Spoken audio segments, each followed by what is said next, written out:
you see the world turned upside down.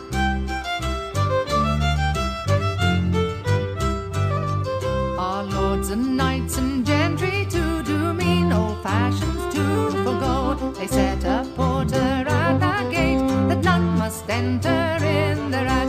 They count it a sin when poor people come in. Hospitality itself is drowned. Yet let's be content and the times lament. You see the world turned upside down.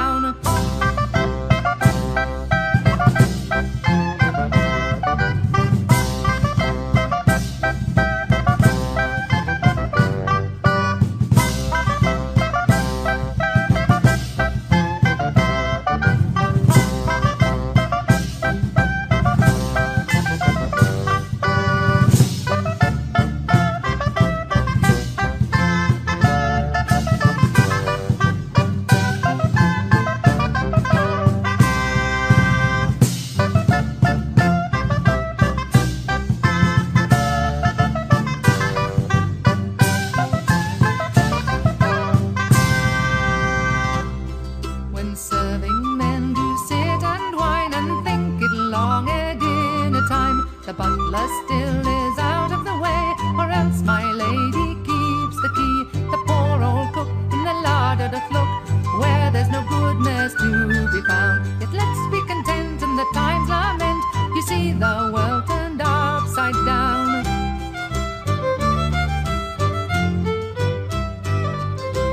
To conclude, I'll tell you news that's right.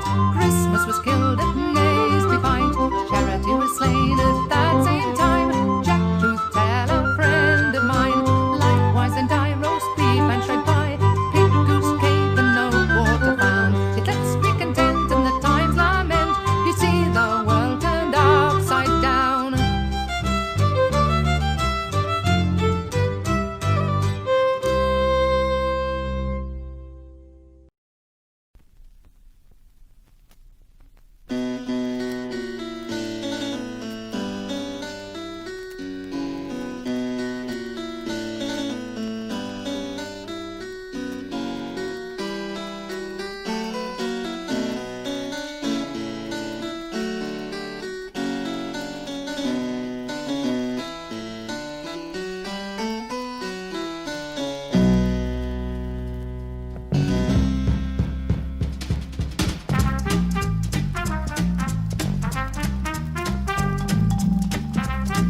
The butler still is out of the way, or else my lady keeps the key. The poor old cook in the larder doth look where there's no goodness to be found. Yet let's be content in the times lament.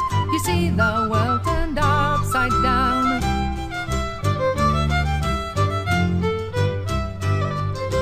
To conclude, I'll tell you news that's right.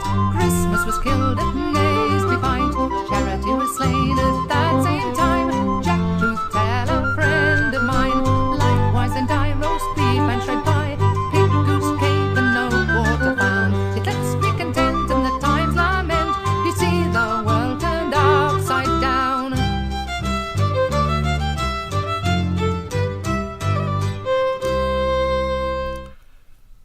A very good evening to you. I hope you're doing okay on this day of days. It's a pleasure to be with you. My name is Paul Kerensa. You are where you are. I am here in Guildford. I was meant to be with you this evening in Colchester. So this was meant to be an event at Kingsland Church in Colchester. And if you've not been there, if you're a guest here because it's internet land and geography matters no more, let me tell you, Kingsland Colchester is the finest church above a supermarket I've ever been to in my life. It's marvellous. But yes, unfortunately, foiled at the last moment.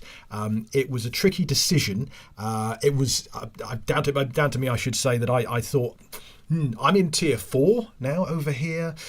Colchester is in tier 2, and I would have passed through tiers 4, 3, 5, 11, 9, pi, and who knows how many others to get from here in Guildford to you in Colchester. I've checked all the guidelines and not entirely sure. So either way, essential work only, and this is work, and we can still do this online. So I figured let's do it the safe way. I hope that's okay with you. Apologies for letting any of you down who was looking forward to being there in person. But we're going to make a good time of it here. We're on YouTube. We've got the comments open. Good evening to you. I'm seeing this now. Sarah McCarthy, Ian Davis, Richard Goff are all commenting away there and saying good evening. So if you'd like to add anything to the comments, feel free to do so throughout. We're going to be with you for about an hour or so, and we're going to go through the history of Christmas, okay?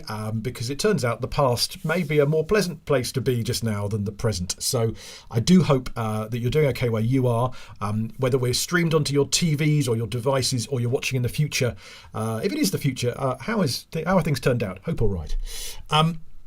I'm a Christmas nut, I think it's fair to say. Forget the bar humbugs. Let's get rid of that for a start. Complete Christmas nut. Kingsland Church, I've been there doing comedy and carols there for, I think, nearly, it can't be 10 years, maybe 6 years. I don't know. We will be back next year with comedy, with carols. This year, though, we thought we'd do the history of Christmas. So I'm a big Christmas nut. And 3 years ago, wrote this book, Hark, the biography of Christmas. And I'm not going to read it entirely to you, but we are going to have a delve into, we're going to work our way backwards. In fact, so we're going to do the book backwards, really. In this, I go through the 12 dates of Christmas, where I think personally that Christmas just changed on that one moment to be a little bit more like the modern Christmas. So I think, let's be fair, this year is a bit of a moment, isn't it? Definitely new chapter needed for that book there. But we won't quite know yet which of the rituals, traditions and things that are coming in this year will stick around. More online stuff, certainly. More screens involved, certainly. But what sticks around? Only time will tell. So we're going to go through the 12 dates, but we're going to work backwards, okay, from the 12th back to the very first. First of all, while we're in the modern era, let me just start off with one of those. Thank you. Let's just get that one out of the way straight away. Die Hard is indeed a Christmas movie. I've got various artefacts to present to you here. Anything you want to know about as well. If you've got a thing, crackers, turkey, mince pies, trees, Bing Crosby, White Christmas, whatever. If you've got a particular Christmas thing you would like to know the backstory of, bung it in there, and I will do best to get my thinking cap on. We've got a few different things to look at then, so to make a start, why not? Firstly, there's Timmy Mallet. Yeah, that was at the book launch of the Hark book. He was there, and what a gentleman and a scholar he absolutely is. So bearing that in mind, Christmas jumpers, of course, got a different Christmas jumper there from today's one.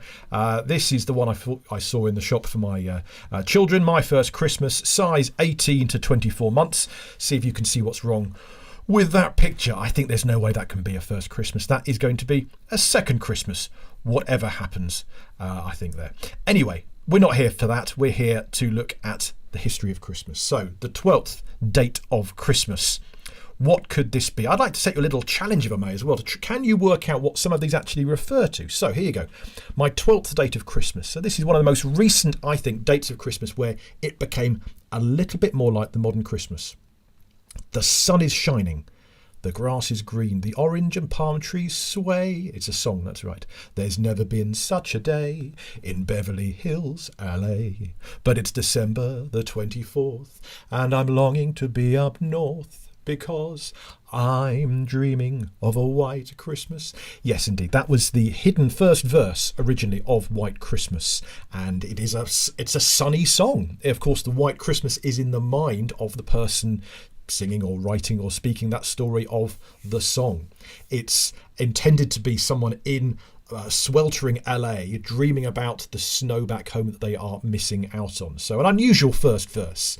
But that song became the world's best-selling song. It's never going to be topped due to the way we now buy our records. So it is and always will be the world's best-selling number one single, White Christmas. And as in so many of these elements of why Christmas became the modern Christmas, it's about the timing as well. So Bing Crosby debuted White Christmas just a few days after Pearl Harbor dragged America into the war. So suddenly, in a, dare I say, a similar way to this year, things are happening pretty last minute with some of the changes of plans this year. Back then, in the 1941, with Pearl Harbor, that had suddenly changed how American families were seeing that Christmas. For many of them, knowing if they had young men in their families, that knowing they'd be shipped out in the new year, this was their last chance really to have a Christmas together like this. So when Bing Crosby debuted White Christmas on his Christmas Day radio show, and Bing didn't think it was the best song. Irving Berlin, who wrote the song, he did know it was the best song. Famously, Irving Berlin said, I've just written not only the best song I've ever written, I've written the best song that anyone's ever written. He knew already it was going to be a mega hit. And indeed, of course, as I said, world's bestseller of all time. But yeah, by being just at that exact moment of the start of World War II for America, that changed things. And then when Americans did go to war, Bing Crosby went over to entertain the troops, and they always requested White Christmas, even in the height of summer. And Bing, of course, always played it. It reminded people of home. It reminded people of family. It reminded people of happier days.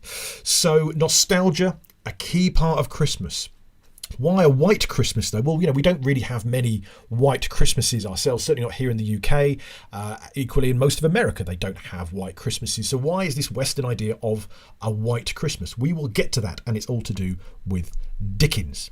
So what else we got here then? There you go. This is the White Christmas studio, Los Angeles, 25th of December 1941. That is the studio in which Bing Crosby debuted White Christmas. 11th date of Christmas, we are going to stick with technology, modern technology. Norfolk, the 25th of December 1932. Any guesses what influential Christmas moment this could be for my 11th date of Christmas? If you got a guess, do put it in the chat if you are watching live on YouTube just now. What do you think this could be in Norfolk? Now, I can tell you something to do with Norfolk actually in Christmas is the turkeys. This is nothing to do with the turkeys. The Norfolk turkey, of course, very famous. Back in the old days, they would actually march the turkeys from Norfolk to London to their execution, dare I say. And to protect their feet along the way, because they wanted the turkeys in good condition, they actually made little leather boots for the turkeys. And every year you could see a parade of turkeys wearing leather boots walking from Norfolk to London.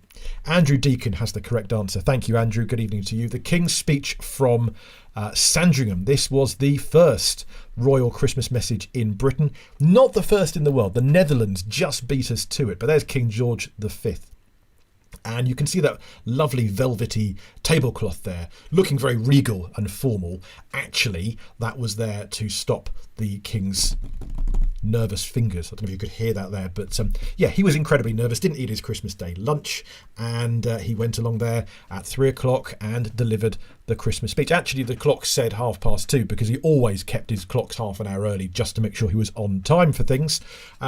And yeah, it was a very influential moment.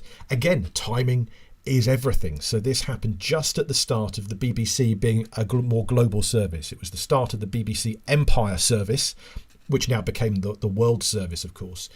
And when King George was originally asked to do a Christmas message by John Reith, the Director General of the BBC, in fact, when John Reith first asked, he wasn't Director General, he was General Manager of a smaller BBC, the British Broadcasting Company. And King George said no. In fact, he said no several Christmases in a row. And eventually, King George was invited to the BBC studios, given a few free radio sets, tried to be convinced to deliver this Christmas message, being told by John Reith, look, this is an important technological change. Dare I say, technological changes are part of the ways of changing traditions of Christmas. And King George was eventually convinced that, look, you will be able to get your voice into the homes of people when normally you would have to stand and do a speech in public to people. He had to really be convinced that actually this is a valuable part of technology. The way that indeed now I can speak to you via my home in Guildford to your homes where you are. Many in Colchester, many further afield, I imagine. Out of interest, anyone who's not in Colchester, do say hello as well. Where are you from? Are you from particularly far afield? Always nice to know. But King George realised he could speak to the empire, indeed. And so it was really when that moment came in where he could actually speak even more to a wider audience that he was finally convinced. While we're on the subject of the BBC, one of my lockdown projects has been to do a podcast called the British Broadcasting Century, and there it is, quick plug. But this is relevant to the history of Christmas because, as I said, King George used the BBC to deliver that first Christmas message. And also this on Christmas Day itself, or Christmas Eve in fact, was the first ever religious broadcast. And it was Reverend John Mayo. It was Christmas Eve 1922. And the BBC was only 6 weeks old. There were no recordings made at the time, but Reverend John Mayo did re-record himself delivering the exact message that he gave. Would you like to hear a little bit of it? You would. Marvellous. Hello to Sarah McCarthy in Stoke, by the way, and Jacqueline and David in Castle Headingham. Oh, so there you go. Hope the castle is doing well tonight. If I'm honest, a castle was one of the reasons that I thought I better not go to Colchester today. It could be by my Barnard Castle. Do you know what I mean? Best avoid, just in case the mood of the public is against such trips. Anyway, my point is, before I get completely digressed, the first religious broadcast was also the first Christmas religious broadcast, of course, and it was by Reverend John Mayo, and it sounded like this. This is 2LO calling. Reverend John Mayo, the rector of Whitechapel, is going to give you a short address. I have just come from my church in Whitechapel, a great church situated in the midst of all the noise and the turmoil and the dust and the slums and all that Whitechapel connotes. And it is my privilege, by the aid of the wizardry of Mr. Marconi in this wonderful house, to speak, as I understand, to many thousands of people. Surely no man has ever proclaimed the gospel from such an extraordinary pulpit as I am now occupying. Having preached sometimes in cathedrals and sometimes in the kitchen of a doss house, I notice one great difference here. Whether in the cathedral or the doss house, I could at any rate see my audience. Here I cannot. So there you go. That is Reverend John Mayo. We've got the full other recordings from that, or recreations, I should say, of that first BBC Christmas on the podcast, if you would like to listen to it. There you go, the British Broadcasting Century. It's hosted by myself, delving into the archives of the very early BBC broadcast, including the first BBC Christmas. Don't you love the pronunciations there? The Gospel, preaching from cathedrals. At the time, people were still learning how to really communicate to a wider public. They did not know how to do those things. So Christmas goes right back to the BBC. And one of the issues as well with the BBC, just in the way that Bing Crosby was spreading the American Christmas across the world when he, and indeed the troops then toured in World War II, 10, 15 years before that, 20 years before that, the BBC was spreading the British Christmas across the world. And that's why you go to Australia, you go to Canada, you go to parts of India, parts of Africa, and you can see the British Christmas there. Basically where the British Empire was, we were spreading our flavour of Christmas. And that's why you go to Australia and you can see on Bondi Beach surfing Santa Clauses and things like that, or should I say Father Christmases. That's for later on. So anyway, we've got 45 minutes to go. We're only on our second date of Christmas. We've done number 11. So let's have another look then at what we have after that. So number 11 was indeed King George V with his first royal Christmas message. Number 10 is Oh, there you go. Oh, while we're there, we got the Christmas Radio Times. Can't not mention the Christmas. Christmas wouldn't be Christmas without the Radio Times.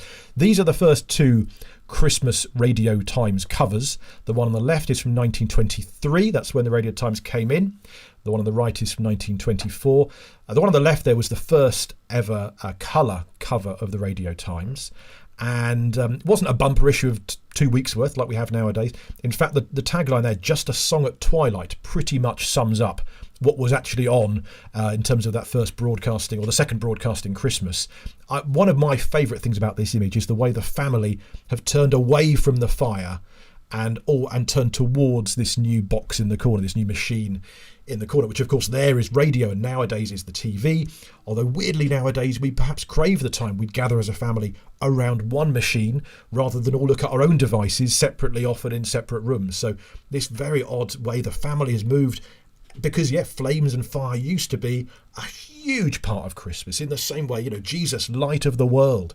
The fact that light amid darkness is this big theme in the early parts of the Gospels. The fact that we still put lights on our Christmas trees stems from the candles we used to put on Christmas trees. Light in darkness, hope amid despair, something we all need just now, isn't it? And that's always been part of Christmas, even in the way the Radio Times have chosen to display this family. Perhaps yet they're gathered around the fire, and yet they are turning their backs towards it, away from it, and towards this new device in the corner.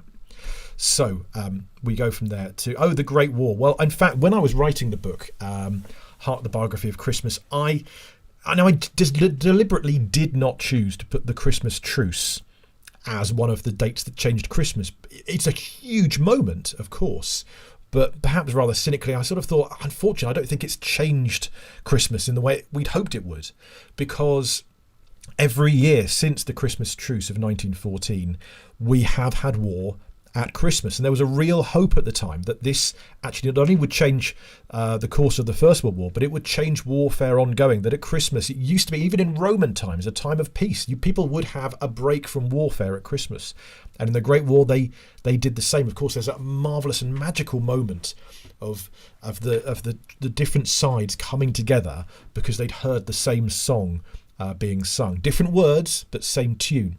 And in fact, what many don't realise about the Stille Nacht and Silent Night Christmas truce moment is that for weeks before, both sides were singing different songs. They were very near the trenches, they could hear each other, but the Germans sang German songs, and the English sang English songs, and the Scots sang Scottish songs, and the French sang French songs. But the Silent Night song was the first time on Christmas Eve 1914 that they all recognised the same tune, and they started then of course singing their versions, their words of the same tune. So a beautiful moment, and again just that moment of thinking we are all singing the same tune, aren't we, to some degree, and when we realise that we are actually singing the same tune, maybe good things can happen. So quite incredible, I think. Right, meanwhile, number 10, our 10th date of Christmas, going back to 1880, Truro Cathedral, December the 24th, is the first 9 lessons and carols service. There it is, that's the original service sheet. It was created by Bishop Benson. He became Archbishop of Canterbury, and he was the Bishop of Truro Cathedral. In fact, the cathedral wasn't being quite built at that moment. You were in a shack next door. But if you ever notice how 9 lessons and carols or the midnight mass, things like that, is late at night, isn't it? Well, part of that is related to the fact that Bishop Benson wanted a late night sing-along to really lure the drunks out of pubs. Carols weren't quite as much at the heart of Christmas in the way they often have been in the 20th century, bizarrely. They were coming back in hugely across the 19th century. Loads of great carols. Once in Royal David City, O Come All You Faithful. So many, We Three Kings, Our Little Town of Bethlehem, all around the mid 1800s. And so carols were having a massive resurgence because they'd had a good couple hundred years off between the 1600s, 1700s. In the 1700s, there was only one legal carol you could sing, which was While Shepherds Watch Their Flocks by Night, because that was seen to be the only biblical carol, if you were completely accurate about things. I saw 3 ships come sailing in, not in Bethlehem, you didn't, it's inland. So, yeah, certain carols were, needing a bit of a resurgence, and part of this was the 9 lessons of carols that Bishop Benson put together to get, the drunks out of the pubs and back into churches and into cathedrals. So if you are boredily singing your carols, maybe with a glass of beer in your hand, in a way, that's what that particular carol service was all about. Richard Spencer says it should be number 9 on your list. Is that because we didn't do the Christmas truce, so you see? No, so number 12 was White Christmas. Number 11 was the broadcasting thing. King George and the Radio Times. I was just kind of throwing in there. That wasn't a date. I sort of mentioned a date. I know what you mean. It wasn't a date. I just threw it in there. It wasn't a date. It's not from the book anyway. I didn't include that one as one of the dates. But there are at least 15 dates of Christmas we could dwell on. But we better crack on, haven't we? Also back then, again, I'm not dwelling on this as a date of Christmas, but late 1800s, you got this. The department store starts to come in, the shop windows, the actual decorated shop window displays that people would come in from the suburbs into the city as families to see. You can see here an actual picture of families huddled around these decorative shop windows. Couldn't have often afford to go into the shops, but you just go and look at the windows, which bizarrely, like this Christmas, you can probably do on the high streets today. The shops may be closed, we can go and look at the displays. So, and in fact, one of our traditions we started only last year is going around the local streets and looking at everyone else's Christmas decorations.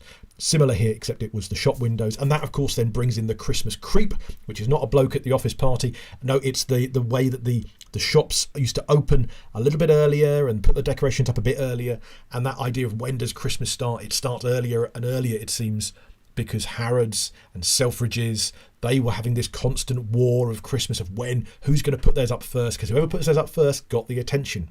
And so that's why they were creeping further and further forward, especially when electrical light came in. They could do it a lot sooner, and indeed then put their displays up late at night as well. People could come in then to see them too.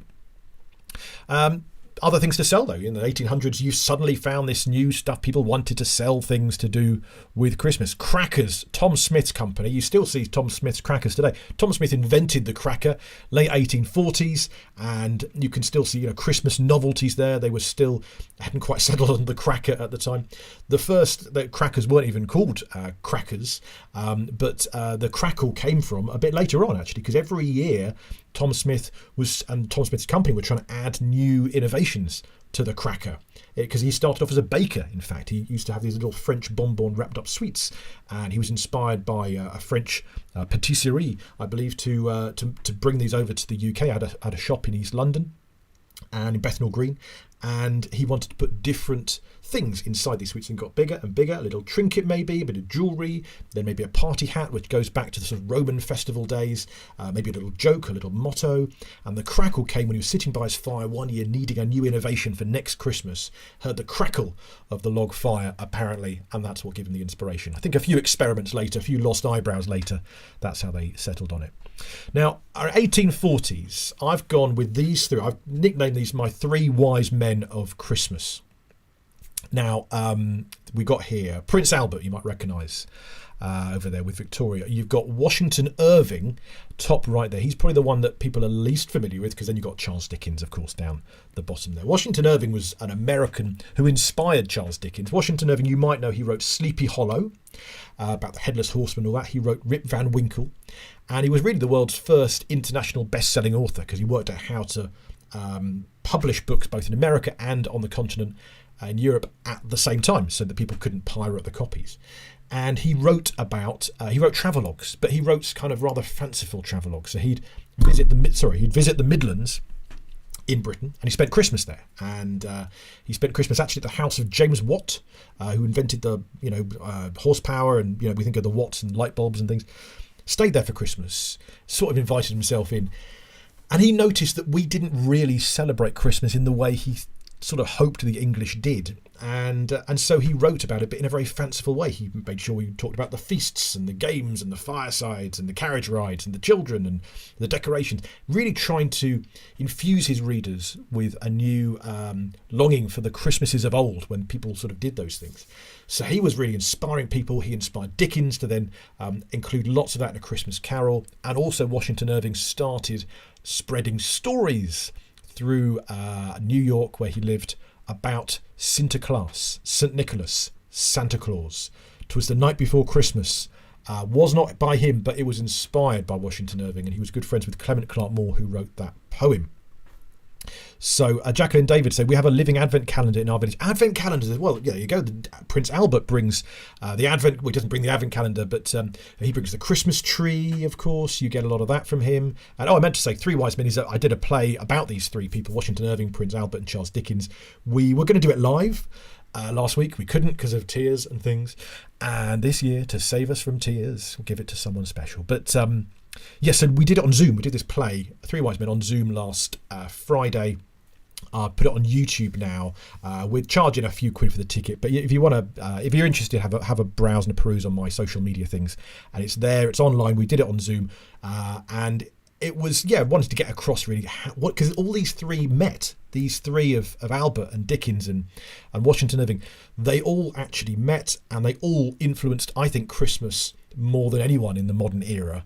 With Dickens, you get charity and family and mulled wine, and even the term Merry Christmas he uses there before Happy Christmas was a lot more popular. Prince Albert brings the Christmas tree and a sort of aspiration. The middle classes were just coming in, so the middle class were looking to the upper class and go, well, they have a big Christmas tree at the royal house, we should have one too. And the working class would look to the middle class and go, oh, they have a mid-sized Christmas tree, we should get a small Christmas tree. Before that, there wasn't really a middle class. With industrialisation, that all came in. Before that, it was kind of serfs and nobility. So suddenly there was an aspirational thing, and you could try and recreate the posh Christmas where you were. You've got here two different pictures, very famous pictures these were, that helped spread the Christmas tree. The one on the top is the one that appeared in the Illustrated London News. You've got Prince Albert there, you've got Queen Victoria, you've got their children. The one on the bottom is the same picture but redrawn for the American market. Now, can you see, put your answers in the chat, can you see two differences? I mean, apart from the colorization, two particular differences between the top and the bottom picture. British one on the top, American one on the bottom. There are two key differences I'm thinking about. There are a few differences, of course, the colour, number of children maybe, but do put your answers in the chat if you can spot the difference. While I do that, have a quick drink of water. Cheers to you. Hope you're doing well. Happy Christmas, and whatever that may look like for you. Any ideas? What could be different between the one on the top and the one on the bottom? British on the top, that's the Illustrated London News version, and on the bottom, it's the American version. Do forgive me, hat getting rather flustered. I know since I was last at Kingston, I've definitely, the hair's receded a bit. It turns out this year has aged me somewhat. Anyway, don't know about you. I'll tell you. Right, on the top, Prince Albert, you can see has a moustache. On the bottom, he does not have a moustache. He's had a shave. Ironically, he's lost some hair as well, but from his face. And that's because the American market thought that Americans would not take to a moustachioed royal because they thought it would make him look too German. They were worried that American anti-German sentiment would not make them appeal to them. Also, Queen Victoria, she loses her crown. She's there on the top left with a crown, bottom left without a crown. Make her look like an every American citizen kind of thing. Good, thank you for your suggestion, Sarah McCarthy. Albert more prominent on the bottom picture. Carlos Sano, hello Carlos. All are upright, yes indeed. Yeah, that's very true. Well, but I think there's a sense of they really wanted to sell the royal family as an American family. And, the way that the crown has today, Meghan Markle, is all kind of ties in, But either way, both pictures sold Christmas trees to so many people. Here are some other famous Christmas trees. Top left, that's a picture of Martin Luther, who legend has it was the first to bring a Christmas tree inside the house. Yeah, Martin Luther, the reformer, Reformation, all that sort of thing. Legend has it he was walking through the forest, saw the stars twinkling on the trees below, not a Christmas tree, just a forest of trees. Loved how it looked, tried to describe it to his wife, couldn't find the words, and so went out, felled a tree, brought it back in, stuck some candles on it, went, there, that's how it looked, like that, good, innit? And his wife probably you could have just used words, Martin, you could have explained, you meant to be a writer, mate, come on. Also, you got Charlie Brown, their famous Christmas tree story of his, a Charlie Brown Christmas, beautiful cartoon animation from the 60s. And that was actually instrumental, that cartoon, in slowing down the American trend for fake plastic trees. Because actually in the Charlie Brown thing, it's all about you'd surely love the wilted, kind of slightly pathetic but real shrub more than you would the gaudy, big, fake plastic tree. And on the right here, we have a fake plastic tree inspired by the Addis Brush Company. who make toilet brushes. This brush company also gave us the first toothbrush. But they had a lot of toilet brushes left over one Christmas, painted them green, stuck them together, formed a tree out of it, and that really was starting a new boom in the way we have fake trees today. So toilet brushes, really inspirational towards the Christmas tree. London, 19th of December 1843. What could this be? Our ninth date of Christmas. Any guesses? I'm sure we know what this one could be. It involves our three wise men. It's A Christmas Carol. That's when A Christmas Carol was written. Surely one of the it's probably my favourite fiction book, I think. It's still a marvellous... The Muppet Christmas Carol is certainly the best retelling of it. I would definitely say that's the case. And but yeah, it was a book that actually changed its readers. The very first people to read it, they did say at the time, it's one of the few books that could improve you as a person. There were tales of people the Scots, for example, at the time, did not really celebrate Christmas. It wasn't an official holiday in Scotland between 1640s and 1958 is when it became an official holiday back again in Scotland. In that time, Hogmanay came in, so that's why that's celebrated hugely. But the Scots were very, very firm when it came to Christmas back in the 1640s, and it was banned there in a much bigger way than it ever was in England. So there was a tale of a Scottish factory owner who never kept Christmas, who kept his workers working at Christmas, but was given a copy of A Christmas Carol, read it, went out the next day, gave everyone the day off, and bought turkeys for every employee. So it was actually changing people. A few days later, 19th of December is when the Christmas Carol came out, but within the week, also in London, just about a mile away, you got the first Christmas card. That was from Sir Henry Cole. He was the one who commissioned it, and this is the very first Christmas card you can see here.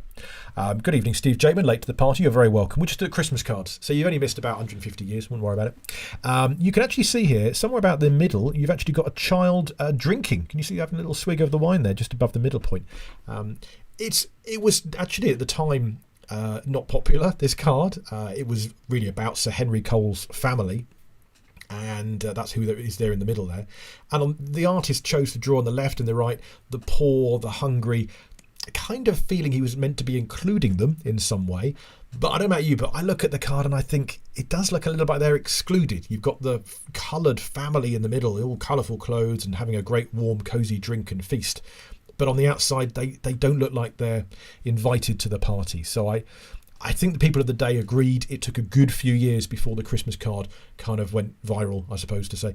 And actually the same image was reprinted several years in a row until people really got into it. It was the price of stamps being cut that actually really started to spread it throughout the world. Let's have a couple of little... Oh, look, there you go. There's another picture there. I've got my own Christmas card. There you go. I'll send it out to you. And what else have we got here? I wanted to show you, this is a nice thing. We've got here also the first personalised Christmas card. It was actually sent by a celebrity. I've got a printout of it here. The first personalised Christmas card sent late 1800s, I think 1880-ish. Annie Oakley. Do you know Annie Oakley? Annie, get your gun? Yeah. There's no business like show business.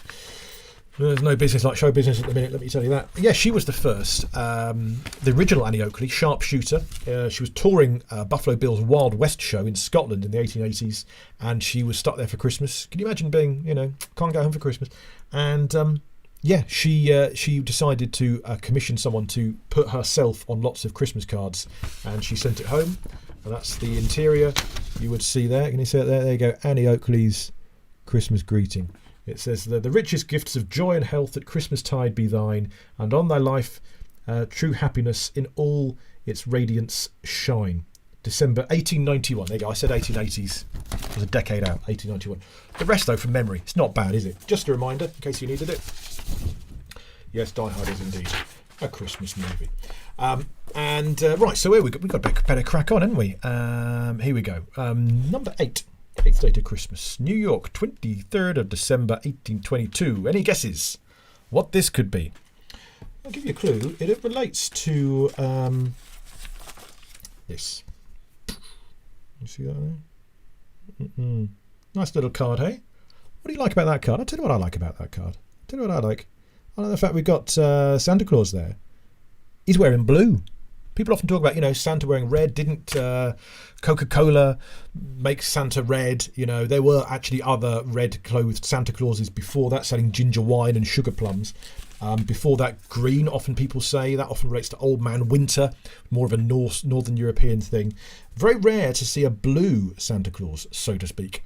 But this is actually, this is from a 1902 edition of Clement Clarke Moore's famous story, "'Twas the Night Before Christmas." There you go. This is the original illustration from the original book. That's what was written then. Now Dasher, now Dancer, Prancer, Vixen, all of these people. "'Twas the Night Before Christmas" was America's most famous and popular Christmas poem for decades. Oh, look at this, right on cue. Richard Goff says, "I have a blue Father Christmas on top of my tree." Fantastic. That's what I want to hear. There's me thinking that blue Father Christmases are so rare nowadays, and yet maybe all of you got one. Who knows? Richard, well done to you. You win 10 Christmas points. Well done. 12. Have 12, because that's a Christmassy number, isn't it? Here are many Santa Clauses and many Father Christmases. Let's have this giant so you can fully appreciate so many here. We've got top left, St. Nicholas. He's in the top two left pictures up there. Very old picture of St. Nicholas there from the Eastern Orthodox tradition. Then sort of top middle, we've got the Old Man Winter kind of thing, which is a Northern European thing. And then in the top with that black and white picture there, that is Father Christmas in the 1640s, used on pro-Christmas and anti-Puritan propaganda. We'll get to the Puritan movement of cancelling Christmas, if you can imagine such a thing, very shortly. Very top right, rather scary, Krampus, the Belschnickel, which is this German idea of, throughout history, especially throughout Europe, you have this idea of Father Christmas having different assistants. So you might think of a jolly elf. In the Netherlands, they have Zwarte Piet, and in certain Germanic lands, they had this rather kind of scary idea, because the idea was to get the children to be able to say their prayers and behave themselves and that sort of thing, which also ties in with the American version. Bottom left then, you've got with his huge hat, Santa Claus. That's really the first illustrated picture of Santa Claus.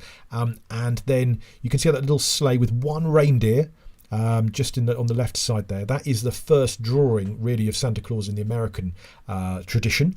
And just below that you've got the stockings then, and you can see the switch, the sort of rather sharp broomstick kind of thing, which is hanging in that stocking, which, look, it's just the same as the one in the top right that Mr. Krampus has got there. The idea being that children, if you can say your prayers, then you get maybe a satsuma in your stocking, or an orange or something like that. If you can't, you might get a lump of coal, or you might get, yes, a little bit of a beating.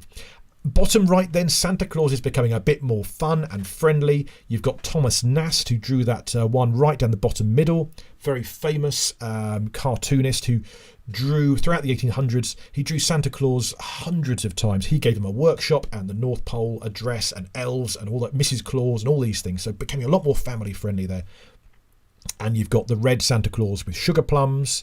You've got ginger wine on the far right there. And you've got, of course, the Coke Santa Claus. That's from the 1930s. So there you go. A real tour there of many different images of St. Nicholas, Father Christmas, Santa Claus, and associated partners.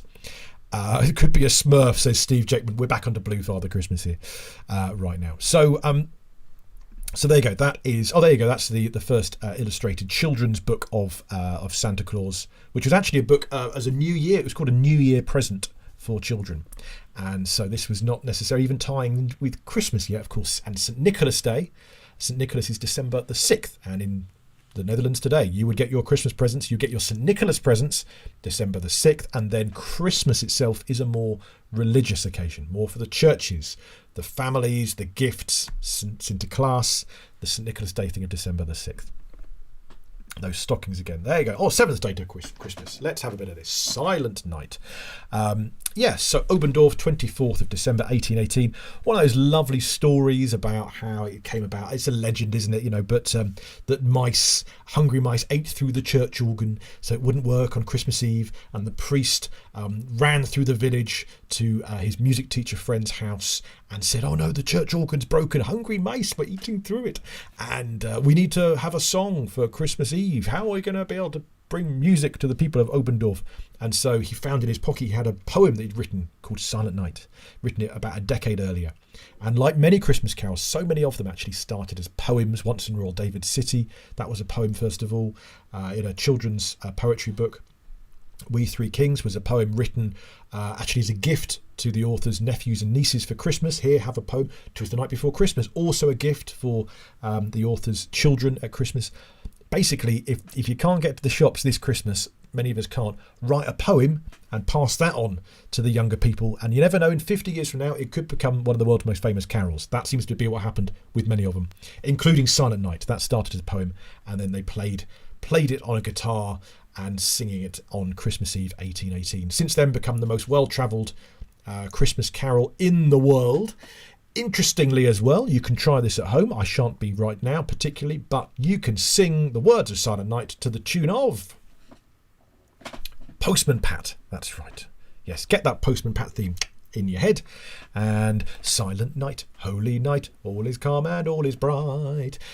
Yeah, mother and child. Exactly. You work out the rest. I've not got the words in front of me. I've forgotten it. I've got a lot else to think about. But you can try that. There you go. Bit of fun for Christmas Day. Silent Night to the tune of Postman Pat.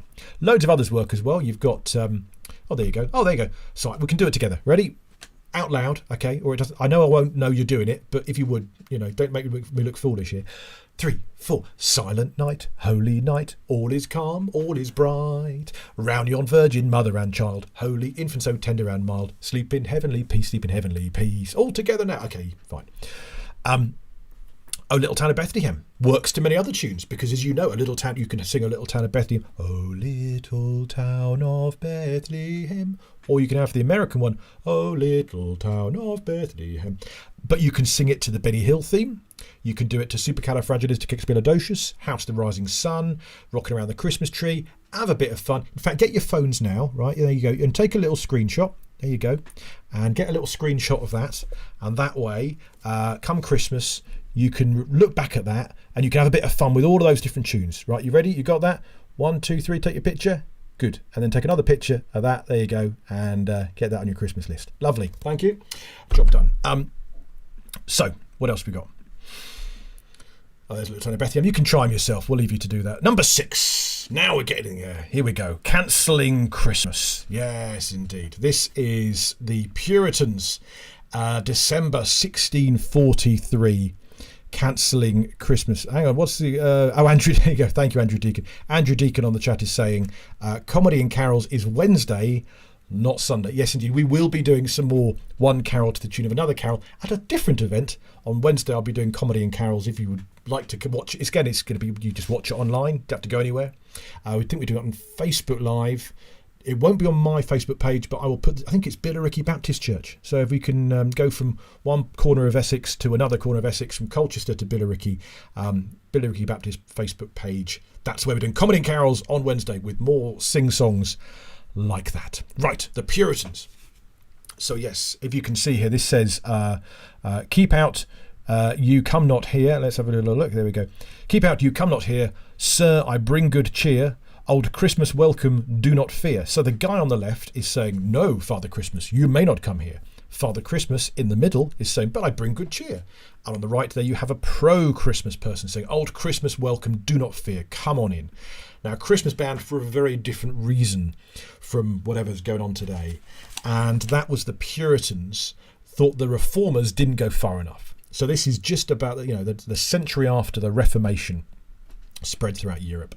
But the Puritans, who were in power, of course, in England, Oliver Cromwell, Civil War, they were in power and they were very fierce Protestants. They didn't think that the Reformation went far enough. They looked at the Bible. If it's in the Bible, it's okay as far as they're concerned. But Christmas is not in the Bible. You have nativities, but you don't have a celebration of Christmas. The only birthdays celebrated in the Bible seem to be King Herod and Pharaoh, and they're both baddies, and they both celebrate their birthdays with executions. So the Puritans kind of thought, can we really justify Christmas? And it's not like Christmas looked like it does now, when it was sort of about family and carols maybe, and going to church or buying presents. It was more bawdy. Really, it was like one giant office party, spilling out onto the streets, everyone getting a bit too drunk, eating too much, drinking too much, and being rather unpleasant, not particularly charitable. So the Puritans looked at all this and for several reasons then thought, that's it, no more. So 1643, there was no official celebration of Christmas. Pro-Puritans opened their shops if they were shopkeepers. Pro-Puritan ministers closed their churches, and people were often a bit confused, going, what's open, what's closed? It's confusing. It's confusing as now, maybe. Year after that, it got more about 1645, I believe it is. Christmas actually fell on a traditional fasting day. So then it's all about the food. Like if you are a pro-Puritan, you fast because it was a Wednesday and it was a traditional fasting day. But if you are anti-Puritan and pro-Christmas, you feast on Christmas Day. Fast or feast. What are you going to do? Tied in with all this, you get the mince pies, don't you? The traditional Christmas pies, they were called, crib-shaped or coffin-shaped, potentially, was seen to be idolatrous. Some of them even had the baby Jesus baked in pastry on top there. And the Puritans weren't having that, of course. They don't like idolatry, they don't like Catholicism, they don't like anything that's not in the Bible. And they don't like fun either. So forget mince pies. They were called Christmas pies really before that. So the mince pies became a new shape. Rather than being crib-shaped, they just became small and round-shaped, easy to scoff in your mouth, quickly eat before the police catch you. And the police were involved. Not necessarily with mince pies, but a communion, if you took Christmas communion, it was known that people did so with muskets pointing at them, to say you can't do this for Christmas Day, not to be. 1647, Christmas was officially outlawed. It was illegal to celebrate Christmas. There were Christmas riots in the next few years. All the way to 1660 is when Christmas was reinstated with the monarchy, when King Charles came back on the throne again. But yeah, for a good decade and a half, yeah, Christmas riots. People were killed each other in the streets. On one occasion, there was a man who was only known as Christmas, who was killed over on the East Coast, I think quite near Colchester, actually. I think Cambridge, they had some riots over there. They also had some down in Kent as well. So the East Coast of England was seen as the stronghold, the last stand for Christmas, defending it. And yeah, for a good 15 years or so, no Christmas. So that song we played you at the very start, World Turned Upside Down, that was an anti-Puritan pro-Christmas anthem. If you watched Hamilton, have you seen that? We was on Disney Plus earlier this year. We watched a bit of that. Right near the end of the first half, they do a version of The World Turned Upside Down. They move these chairs and the world turned upside down. And yeah, let's have another little burst of it here. I think this could be an anthem. They should release this now. Now, listen to the words. Listen to me and you shall hear news hath not been this 1,000 year. Herod, Caesar and many more, you never heard the like before. Holidays are despised, new fashions are devised. Oh, Christmas is kicked out of town. Yet let's be content and the times lament. You see the world turned upside down. There you go. I mean, listen to that. You've got holidays are despised, new fashions devised, I think they said there. Old Christmas is kicked out of town. Herod and Caesar are all sort of referenced there, name-checked, as being basically in league with the Puritans. As Russ Anderson says, oh, those Puritans, indeed. Yeah, so it was something that actually really connected with people on a ground level. Songs like that, anthems trying to provoke them. The picture I showed you of Father Christmas there really was on pamphlets. People say about... does Father Christmas wear red or green? Here, Father Christmas is black and white printing because, propaganda was being put out there saying, come on, kids, get back behind Christmas. Not kids, but people at ground level, get back behind Christmas again. Do you not realise these Puritans are trying to get rid of one of your favourite holidays? When Christmas came back in the 1660s, then for a century and a half, it wasn't the same as it used to be. Christmas has always been about nostalgia, looking a bit over our shoulder, going, look how good it was back then. That's why nowadays we look back at the Dickensian, the Victorian era. That's kind of our version of the cosy Christmas, or maybe the Christmas of the 1940s and 50s, which is why I'm wearing a Christmas jumper. That whole Christmas jumper resurgence is looking back to your Andy Williamses and your Dean Martins and those kind of crooners from the 1940s and 50s and 60s and the reason they were doing that is because they were used to wearing suits on stage for their Rat Pack Vegas appearances. And instead of suits, nowadays pop stars don't wear suits so much. Back then, pop stars, they wore suits. And so when they wanted to be shown kind of relaxing on their Christmas special for TV, instead of the suit, what do you put on? You put on a jumper. That's what if they wore a shirt, it would look too much like they were working. They want to seem to be relaxing on their fake set of their house that they had built for them for the Christmas special. So that's really why we have a Christmas jumper. Don't know how I got that from Puritans. Let's move on. Right, number 5. Near Assisi, 24th of December, 1223. Any guesses? What could we be talking about here on our 5th date of Christmas? Any guesses? While you guess, I'm going to look to see if I have anything else I wanted to show you. I've got. Oh, this is quite nice. This is the Thomas Nast's Christmas drawings. You know, I mentioned him earlier. This is the guy who came up with so many of the Santa Claus things. And I'll just give you a very quick leaf through here. There's loads. You can see loads of inspirational, lovely Christmas drawings. He drew a lot of Father Christmases. He drew a lot of Santa Clauses, and yeah, all through the 1800s. That's Thomas Nast. Anyway. Couldn't work it out already. I quite like Christmas, but it doesn't have to be the exact flavour of Christmas that we always have. I just like all the traditions and the customs and the stories behind them. Here we go. Right, your questions are coming. Francis, yes, St Francis of Assisi, says Richard Goff, and Andrew Deacon says Nativity. Well, indeed, St Francis of Assisi was staging the first. Cliff Richard was born. That's what I meant. Yeah, Cliff Richard was born, 1223. He's older than he looks. No, of course not. It's the first live nativity. Russ Anderson, those are some beautiful illustrations, which is all I need. Thank you. One, a bit of encouragement to spend a little bit longer. Look at this. There's a nice colour one. You can have that one there. Beautiful. And it's Christmas comes but once a year. Look at this. The poor kid's crying. It's only once a year. Got Father Christmas. Here, got Santa Claus there. Look at that. Flying through the sky with his flying reindeer. And it's some lovely. This is look, the Christ Child. That was the German idea of who brings the Christmas present, the Christ Child. It was done as an actual, kind of angelic sort of looking child. You've got. It's a little bit weird. We won't do that one. I'll show you for historical reasons. This picture here is "Come Now, Santa Claus, Eyes Ready," and it's a girl with mistletoe. I think a little bit weird there, but oh look, this is a lovely one. Last one here.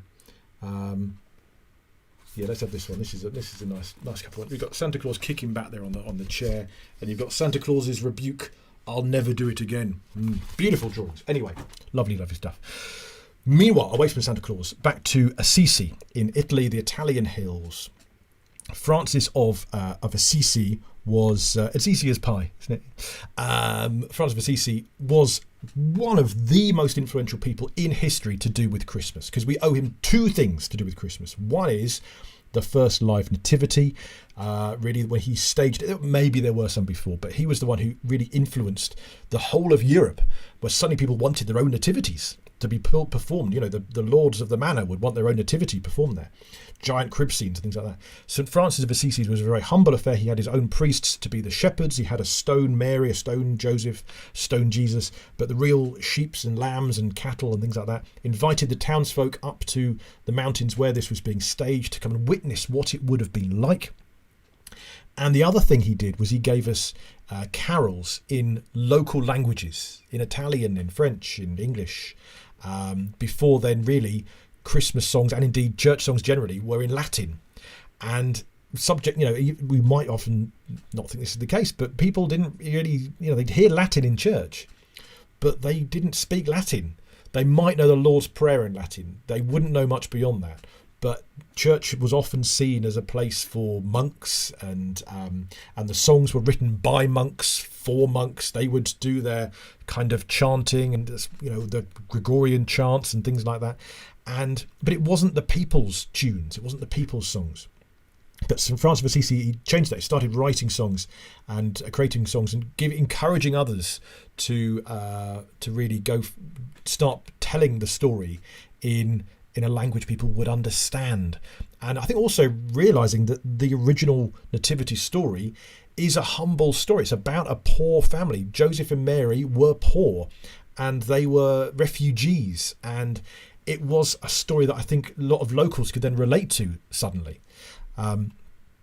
So thank you, Steve Jakeman. A bit like the fairy tale in New York, half the cast stoned.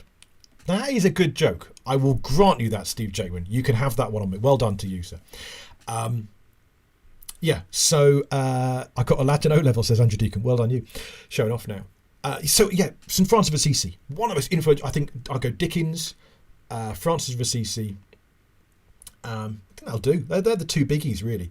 I didn't mention. I said to you earlier I was going to mention about Dickens and Snow. White Christmas, Bing Crosby, Snow, but yeah, Dickens. Let's quickly go back to that. Okay, Dickens and Snow. You've got in the time that hang on, there we go. In the time that A Christmas Carol came out, 1843, one of the mildest Decembers on record. It's pretty mild here. We had a nice walk today. Pretty mild, isn't it? I don't know about where you are, but yeah, 1843, when A Christmas Carol came out, really mild. And actually, Dickens was thinking back to the Christmases of his youth. His first 8 Christmases, I think 7 out of those 8 were white Christmases. It's the end of the mini Ice Age. A lot of artwork produced then that was cold and snowy. That was the same time when Dickens was a toddler, basically, that Byron famously had this. In fact, it was on Doctor Who last series. It had this summer party with Mary Shelley and Percy Shelley, and challenged everyone because it was so dark and bleak, even in the summer. It's called The Year Without Summer. 1816 it was, The Year Without Summer. And that summer it was so cold you couldn't go bathing, you couldn't even go out really, across the whole of the Northern Hemisphere pretty much. So Byron challenged his house guests to write scary stories. From that one night you get Frankenstein and the first vampire story. And the young Dickens was seeing snow where he was in Kent, and inspired then in later life to make us think back, his first audience, and to think back to the snow of their youth and think that's what Christmas should be. It should be about snow and ice and frost. And one of the last frost fairs on the Thames, when the whole Thames froze over, was when Dickens was a child. And he would have seen that. He would have seen elephants walking across the Thames from north to south bank. Inspired him to think of the snowy Christmas, which I think inspires us all to think of snowy Christmases and white Christmases today.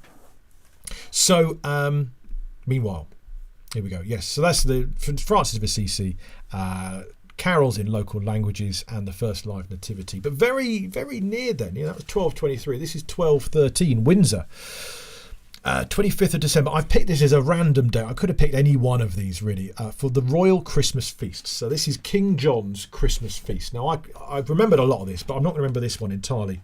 Here we are. But look at what are the chances? Page 95 is even open to it. This is the part of the menu for King John's Christmas on 25th of December 1213. He ordered 24 hogsheads of ordinary wine. Each hogshead contains about 60 to 90 gallons.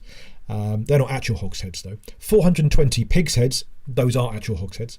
16,000 hens, partridges and pheasants, as many as can be found. 50 pounds of pepper, 2 pounds of saffron, 100 pounds of almonds, 15,000 herrings, 10,000 salted eels, 500 pounds of wax for candles, plus cloves, nutmeg, cinnamon, ginger spices fresh from the Crusades.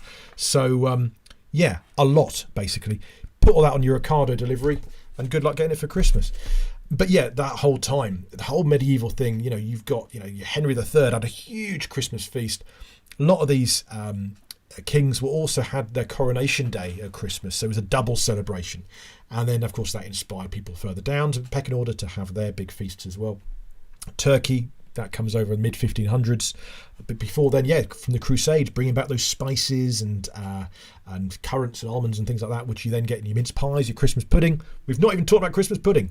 Don't know we're going to get a time, because look at the time. It's 1 minute until 8:30, and we're only on the 4th day of Christmas. Right.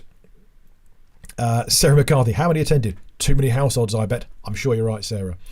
Number 3, Turkey. Speaking of Turkey, 6th December 343 AD. This is the death day of St. Nicholas, who, if there's any children watching, good friend of Santa Claus's. And Sinterklaas, this is actually a picture here of the Council of Nicaea. Nicaea, to see you. Nicaea, thank you. Organised by Emperor Constantine, who really made the Roman world Christian. And over there, I'm going to kind of try and... where's the thing? Point there. You won't see my finger, it's disappear behind. But basically there, you can imagine my finger as a finger puppet. I'm now there you go. That's just tickling the hat there of St. Nicholas. He was a bishop from Turkey. How Christmassy is that? And he was from the town of Myra, which was named after myrrh. Doubly Christmassy. But actually in his lifetime, of course, he had nothing to do with Christmas. He was a very noble man, a very generous man, didn't have any descendants of his own, but was very wealthy. His parents had died young and left him all the money, didn't know what to do with it. Now, you remember a TV show called The Secret Millionaire? Remember that? It was on like Channel 4 as an American version too. He was like the original Secret Millionaire. He wanted to help people, but he wanted to do it quietly without being noticed. So the legend has it, one day he's passing an open window, because all windows were open, didn't have pane glass. And he'd heard a tale of this widower with 3 daughters, and they needed some money, and otherwise the daughters would have to be sold into prostitution. Seems a bit drastic, but either way, apparently that's how the story goes. First daughter, St. Nicholas passing by one night, lobs a bag of gold through the window. It lands in the stocking or shoe, warming by the fireside. Does it again for the second daughter.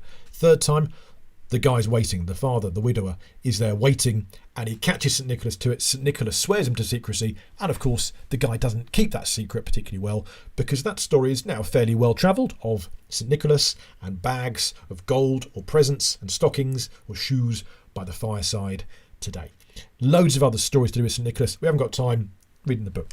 But yeah, very popular man. Worth saying as well, he was the patron saint of sailors, which really, really helped spread his stories around the Mediterranean, and that took it all the way to Holland, who really sort of treasured him for centuries, and then that took that to America.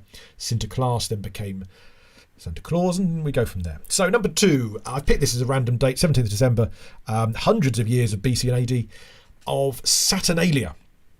Big Roman festival, which really looks a lot like aspects of our Christmas today. You would go to the temple, you would have a giant feast.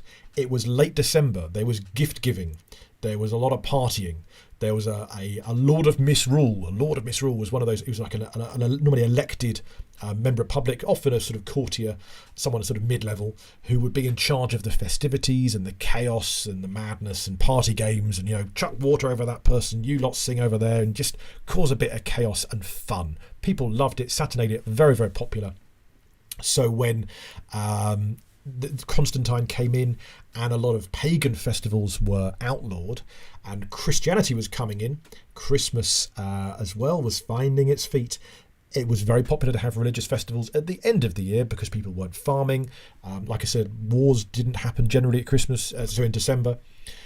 You've got your midwinter kind of thing, and it all goes back to Yule in the Norse lands as well, when you've got food sharing and fire, proving defiance over nature.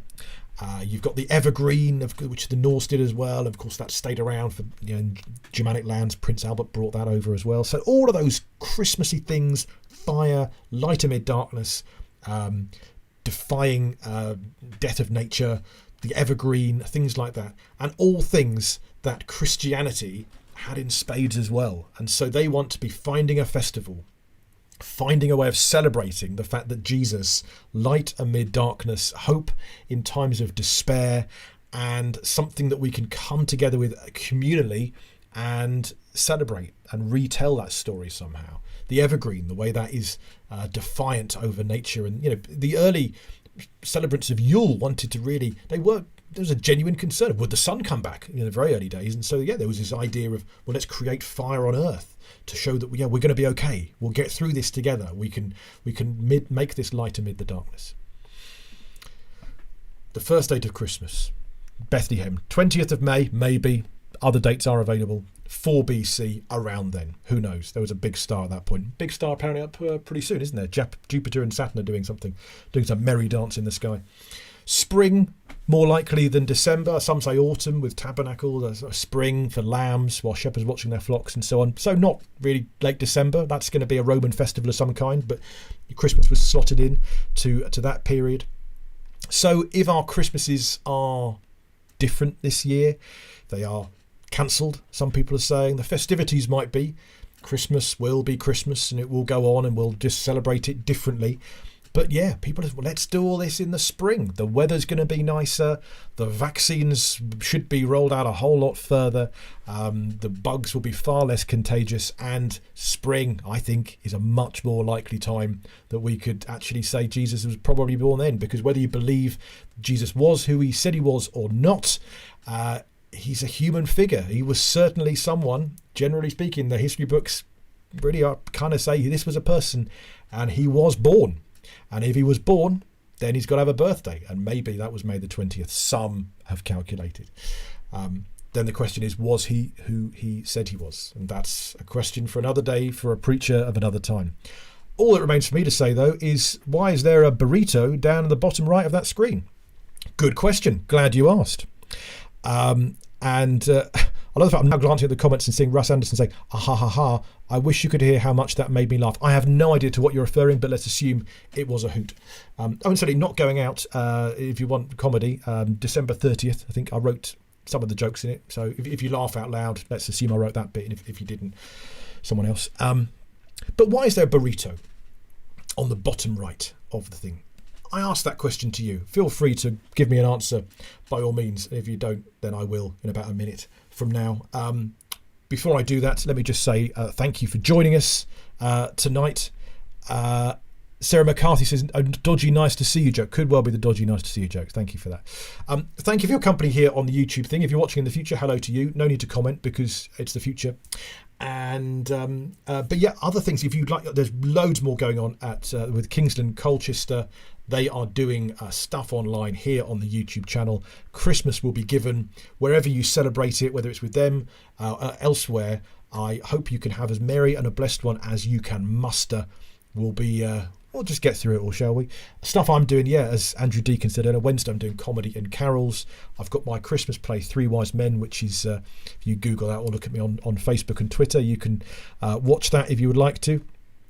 And Richard Goff asks a very good question. Where can we buy your books? Well, I've got about 100 under the stairs, so you can come direct to me if you want to get in touch. I'm glad to sign and send. Or all open bookshops. I don't know if bookshops are open. Are they open? Are they essential trade? I think they're essential, surely, aren't they?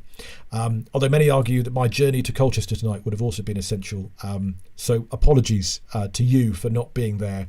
I'm glad we've made this work, though. Isn't technology a marvellous thing? But look at this. Andrew Jervis and Carlos Sano and Rog Clark all have the answer. Burrito is Spanish for little donkey. And so, yeah, there's nothing more Christmassy, is there, than a little donkey? Well, it's arguable because there's no donkey mentioned in the nativity scenes of the Bible. So, the donkey's in the Easter part. There's no donkey mentioned in the early bit. So, you know, if your kid gets the donkey part in the old nativity, then you've got to break it to them. You've got to say, I'm sorry, you know, it's just not there. What can I say? Don't do that. They've had enough trouble this year. Thank you for joining us. I wish you a merry and a blessed one. And there you go. Have a Christmas card from me. You can have that. That's my particular favourite, of course. And this has been very pleasant. You know what? The other song I mentioned in the very, very pre-show bit, and we haven't talked about, was this one here. This is Jesus Refulsit Omnium. It's thought to be the earliest Christmas carol that there is, from only a couple of hundred years AD. Jesus illuminates all is the translation from the Latin there. And obviously it's not kind of the family-filled sort of carols you get in the 1800s, the more child-centred Christmas you get from there. It's about light and dark, and that's how theology was in those early hundreds of years AD, before Mary and the mother and child thing was more of a focus later on. But yeah, light amid dark, it's what we need just now, isn't it? So God bless you. Thank you for being with us. I really appreciate it. I wish you a great one, and I hope to see you again very soon. Be back at Kingsland Colchester in a year from now, I am sure, but I'm doing plenty online in the meantime. If you'd like to join us there, feel free. And thank you for joining us tonight. God bless you. Sorry, that was a rather sudden cut-off of the music, but I'm sure you'll be around with it. Okay.